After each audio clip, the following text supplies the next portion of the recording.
Now what we're looking at here is the rear quarter panel seam. Now that is a factory setup. That's the way they were originally produced at the factory, not just on the Dodgers or Chryslers, but you find most of your vehicles do have this type of seam arrangement, which was then lead white.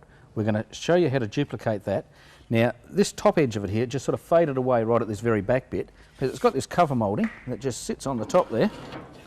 Line up the screw, and there she is, and that's where that actually sits. So you're not going to see the seam itself that runs through, but this here you're not going to see either, because we're going to show you how to go about lead wiping that using Baker's fluid as a flux to tin it, and then 70-30 solder.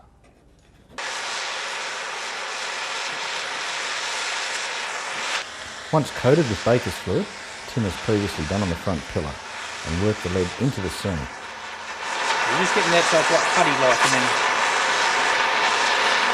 glossing it on there. Being a vertical surface, if you use too much heat here, the seam melts. The paddle you're using there, that's been coated in an oil, so that's right. That's just ordinary clean engine oil.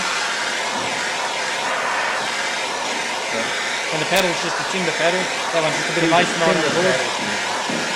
In the factory, they used to use a leather pouch put on the hand. All right. And then I'll work with the hand itself. So this is a fairly flat application. You're using much along the lines of like a trowel arrangement there, but if you had a specific shape, you can actually make a paddle up to follow that contour and then work it that way. That's right.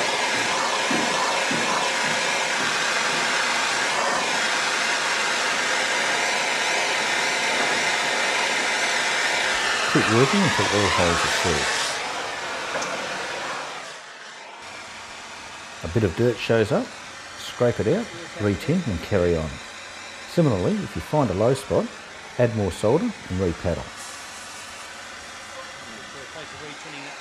Here you can see the way the oil from the paddle always makes its way to the surface, to be cleaned off later prior to filing.